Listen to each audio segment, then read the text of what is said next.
평생 당하고만 살던 할거니의 마지막 반격. 안녕하세요, 여러분. 오늘은 제가 평생을 참고 또 참으며 살아온 이야기를 들려드릴까 합니다.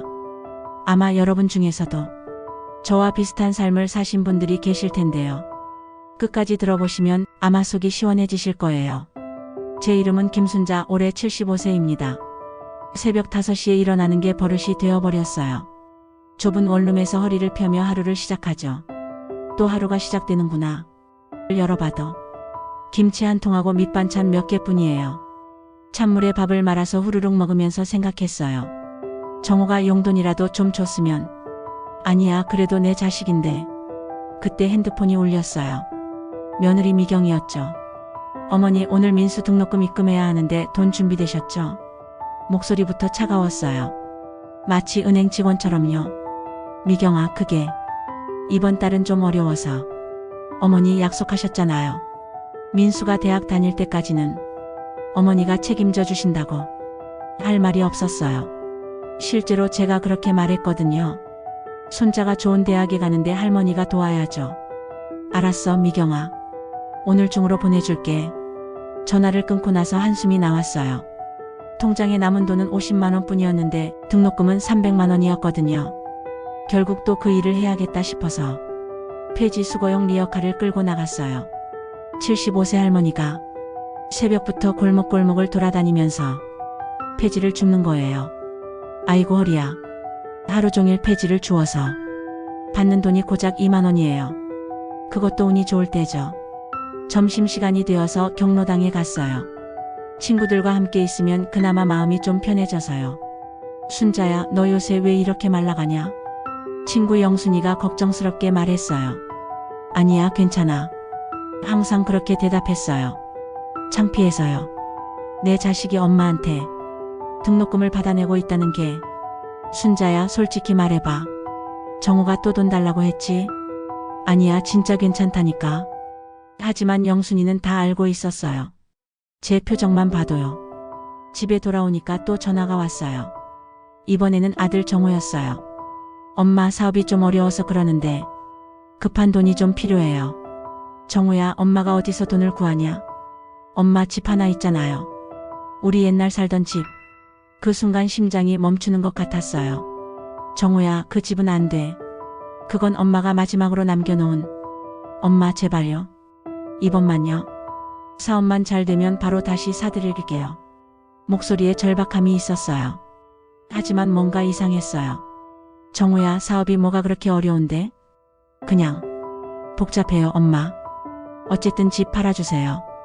그날 밤 잠이 안 왔어요. 정말 집을 팔아야 하나 싶어서요. 그런데 다음날 아침 충격적인 소식을 들었어요. 영순이가 전화를 했거든요. 순자야, 큰일 났어. 정호가 사기를 쳤다는 소문이 돌고 있어. 뭐라고? 동네 사람들한테 투자금을 받아놓고 먹튀했다는 거야. 머리가 하얘졌어요. 내 아들이 사기꾼이라니요? 그리고 미경이도 알고 있었대. 둘이 짜고서 한 거라는 거야. 그때서야 모든 게 이해됐어요. 왜 계속 돈을 달라고 했는지, 왜 등록금을 제가 내야 한다고 했는지. 화가 치밀어 올랐어요. 하지만 더 화가 났던 건 제 자신한테였어요. 왜 나는 평생 이렇게 당하고만 살았을까? 어린 시절부터 그랬어요. 오빠들은 학교를 보내주면서 저는 일찍 시집 보냈죠. 시집 가서도 시어머니한테 갖은 구박을 받으면서도 참았어요. 남편은 술만 마시고 들어와서 화풀이를 했지만 참았어요. 자식들을 위해서요. 정호를 키우면서도 그랬어요. 뭘 잘못해도 괜찮다 하면서 넘어갔어요. 혹시 상처받을까 봐서요. 그런데 결국 이런 자식으로 키워놓았네요. 그날 저녁 정호와 미경이 집에 왔어요. 아마 집 팔라고 재촉하러 온 것 같았어요. 엄마, 어떻게 생각해 보셨어요? 집 말이에요. 미경이가 조심스럽게 물어봤어요. 저는 잠깐 생각했어요. 이번에도 그냥 참고 넘어갈까? 하고요. 하지만 그 순간 영순이의 말이 떠올랐어요. 순자야, 내가 계속 그렇게 당하고만 살면 저놈들은 끝까지 널 우습게 볼 거야. 그래서 결심했어요. 정호야, 미경아. 앉아봐. 두 사람이 의아한 표정으로 앉았어요. 엄마가 너희들에게 할 말이 있어. 네, 어머니. 집 파는 거 동의해 주신 거죠? 아니야. 그 반대야. 정호의 얼굴이 굳었어요. 엄마, 무슨 말씀이세요? 너희가 동네 사람들 돈을 받아먹고 도망친 거 다 알고 있어.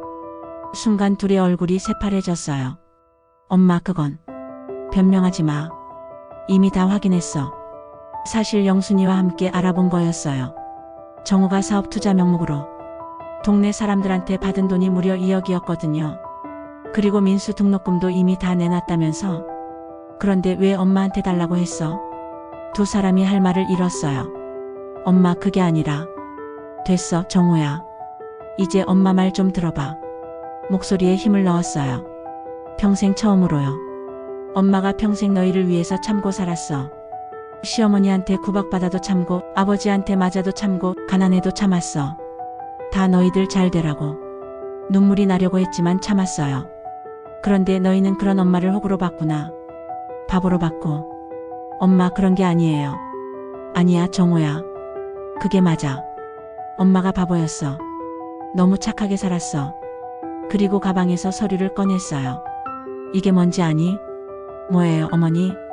고발장이야. 너희를 사기죄로 고발하는 거야. 두 사람이 펄쩍 뛰었어요. 엄마, 설마. 그리고 이것도 있어. 또 다른 서류를 꺼냈어요. 재산 분할 신청서야. 우리 집 그동안 정호 명의로 해놨는데 다시 엄마 명의로 돌리는 거야. 그건 불가능해요, 어머니. 아니야. 가능해. 변호사 선임했거든. 사실 영순이가 소개해준 변호사였어요. 무료 변호를 해주는 분이었죠. 그리고 하나 더. 세 번째 서류를 꺼냈어요. 연락 두절 신청서야. 앞으로 엄마한테 연락하지 마. 특히 돈 달라는 연락은. 정호가 발끈했어요. 엄마, 이게 뭐예요? 저희가 엄마 자식인데. 자식이 부모를 이렇게 속여? 미경이도 화를 냈어요. 어머니, 너무하시는 거 아니에요? 그동안 저희가 얼마나 잘해드렸는데. 잘해줬다고? 언제? 어머니를 모시고 살려고 했잖아요. 그게 잘해준 거야? 엄마 이름으로 대출 받으려고 했던 거잖아. 이것도 영순이가 알려준 사실이었어요. 이 사람들이 제 이름으로 대출을 받으려고 했었던 거였죠. 엄마, 오해예요. 오해가 아니야. 다 증거가 있어. 그때 문이 열리면서 변호사 선생님이 들어왔어요. 안녕하세요. 최 변호사입니다. 젊은 여자 변호사였는데 정말 든든해 보였어요. 고발장 접수 완료됐고요. 재산 분할도 절차 진행하고 있습니다. 정호와 미경이가 얼굴이 하얗게 질렸어요. 그리고 피해자분들도 모두 고발에 동참하기로 했습니다. 피해자들이요? 네, 동네 분들 말씀이에요. 정호 씨한테 사기당한 분들. 그제서야 정호가 무릎을 꿇었어요. 엄마, 제발. 이번만 봐주세요. 정말 잘못했어요. 정호야, 늦었어. 엄마, 제발요.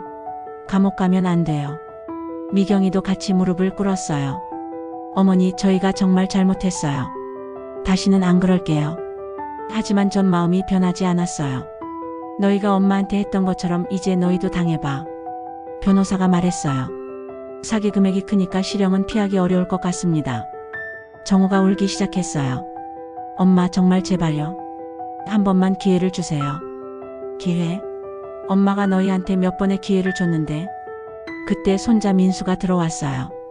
학교에서 돌아온 거였죠. 할머니, 아빠, 엄마? 왜 이래요? 민수를 보니까 마음이 좀 아팠어요. 그래도 손자잖아요. 민수야, 할머니가 너한테 할 말이 있어. 네, 할머니. 너 등록금 할머니가 낸 거 아니야. 네 아빠가 다른 사람들 돈을 받아서 낸 거야. 민수가 깜짝 놀랐어요. 네? 그게 무슨 말씀이세요? 네 아빠가 사기쳤어. 동네 사람들 돈을 받아먹고 도망쳤단다. 민수의 얼굴이 일그러졌어요. 아빠, 그게 정말이에요? 정호가 고개를 숙였어요. 민수야. 그 순간 민수가 화를 냈어요. 할머니한테 돈 달라고 하면서 저한테는 자기가 다 해준다고 했잖아요. 민수야. 할머니가 폐지 줍는 거 보고도 모른 척 했잖아요. 민수도 알고 있었던 거였어요. 할머니가 힘들게 사는 거를요. 저 정말 몰랐어요, 할머니. 아빠가 그런 사람인 줄. 민수가 제게 무릎을 꿇었어요. 할머니, 죄송해요. 저도 잘못했어요. 민수야, 너는 잘못한 게 없어. 아니에요. 알고 있었으면서 모른 척 했어요. 그때 변호사가 말했어요. 할머니, 그런데 한 가지 문제가 있어요. 뭔가요? 민수군 등록금을 사기 피해금으로 돌려줘야 할 것 같아요. 민수가 고개를 끄덕였어요. 당연하죠. 제가 알바해서라도 갚을게요. 그 모습을 보니까 마음이 뭉클했어요. 그래도 손자는 달랐어요. 민수야, 할머니가 도와줄게. 아니에요, 할머니. 제가 해야죠. 그때 영순이가 들어왔어요. 순자야, 어떻게 됐어? 다 끝났어, 영순아. 잘했어. 너 정말 속 시원하다. 정호와 미경이가 마지막으로 애원했어요. 엄마, 정말 마지막으로 한 번만. 안 돼. 단호하게 말했어요. 너희는 이제 내 자식이 아니야. 엄마, 나한테 자식은 민수 하나뿐이야. 민수가 눈물을 흘렸어요. 할머니. 민수야, 할머니가 너 대학 끝날 때까지 책임질게. 정당한 방법으로. 그리고 정호와 미경에게 마지막으로 말했어요. 너희들 때문에 엄마가 평생 고생했지만 이제는 안 그럴 거야. 엄마도 이제 내 인생을 살 거야. 변호사가 말했어요. 그럼 이제 정말 끝인 거죠? 네, 끝이에요. 정호와 미경이 집을 나갔어요. 뒤돌아보지도 않고요. 민수가 제 손을 잡았어요. 할머니, 앞으로 제가 할머니를 모실게요. 아니야, 민수야. 너는 너 공부해. 할머니는 할머니 인생을 살 거야. 그게 무슨 말씀이세요? 할머니도 이제 하고 싶은 것들을 해볼 거야. 사실 꿈이 있었어요. 젊었을 때 하지 못했던 것들이요. 며칠 후 정호와 미경은 정말로 감옥에 갔어요. 사기죄로요. 전 전혀 동정하지 않았어요. 오히려 속이 시원했어요. 평생 처음으로요. 그리고 집도 다시 제 이름으로 돌아왔어요. 변호사 선생님 덕분이었죠. 할머니, 이제 정말 마음이 편하시겠어요. 그래, 정말 편해. 그리고 동네 사람들한테도 사과했어요. 제 아들 때문에 피해를 입으신 분들께요. 순자씨, 괜찮아요. 당신 잘못이 아니에요. 그래도 죄송해요. 오히려 잘하셨어요. 자식이라도 잘못된 건 잘못됐다고 해야죠. 동네 분들이 오히려 저를 위로해 주셨어요. 그리고 몇 달 후 전 새로운 일을 시작했어요. 경로당에서 상담 봉사를 하는 거였어요. 저처럼 자식 때문에 고생하는 어르신들을 도와주는 일이었죠. 할머니, 저도 며느리 때문에 너무 힘들어요. 할아버지, 아들이 돈만 달라고 해요. 그런 분들한테 제 경험을 들려드렸어요. 참기만 하면 안 돼요. 때로는 단호해져야 해요. 하지만 내 자식인데, 자식이라고 해서 부모를 우롱해도 된다는 법은 없어요. 제 이야기를 들은 분들이 용기를 내기 시작했어요. 저도 이번에는 안 참을 거예요. 맞아요. 우리도 당당하게 살아야죠. 그렇게 도움을 받은 분들이 벌써 10여 명이 됐어요. 그리고 민수는 진짜로 알바를 해서 등록금을 갚았어요. 그 모습이 너무 대견했어요. 할머니, 이번 학기 성적 나왔어요. 장학금 받았어요. 정말? 우리 민수가 할머니 덕분이에요. 할머니가 용기를 내주셔서. 아니야, 민수야. 그건 내가 잘한 거야. 그리고 요즘은 정말 행복해요. 아침에 일어나도 누구 눈치 볼 필요 없고 하고 싶은 일하고 먹고 싶은 것도 먹고요. 가끔 정호 생각이 날 때도 있어요. 그래도 내 자식이니까요. 하지만 후회는 안 해요. 제가 한 일이 맞다고 생각해요. 영순이가 그러더라고요. 순자야, 내가 달라졌어. 예전보다 훨씬 당당해졌어. 그래? 응. 이제야 진짜 너 같아. 맞아요. 이제야 진짜 김순자가 된 것 같아요. 평생 남을 위해서만 살았는데 이제는 저를 위해서도 살 수 있게 됐어요. 여러분도 혹시 저처럼 계속 당하고만 계신가요? 자식이라고 가족이라고 참기만 하고 계신가요? 그러지 마세요. 때로는 단호해져야 해요. 우리도 존중받을 권리가 있어요. 우리도 행복할 권리가 있어요. 나이가 들었다고 해서 부모라고 해서 무조건 참아야 한다는 법은 없어요. 저는 75세에 처음으로 제 목소리를 냈어요. 늦었지만요. 여러분은 저보다 빨리 하세요. 내일부터라도요. 당당하게 사세요. 우리도 그럴 자격이 충분히 있어요. 그리고 기억하세요. 진짜 가족이라면, 진짜 자식이라면 부모를 이렇게 대하지 않아요. 이용만 하는 사람들한테 휘둘릴 필요 없어요. 저처럼 용기를 내세요. 분명히 길이 있을 거예요. 지금 제가 이렇게 행복하게 살고 있는 것처럼요. 여러분의 인생도 다시 시작될 수 있어요. 몇 살이든 상관없이요. 저는 김순자였습니다. 오늘 제 이야기 들어주셔서 고맙습니다. 여러분도 행복하세요. 당당하게요.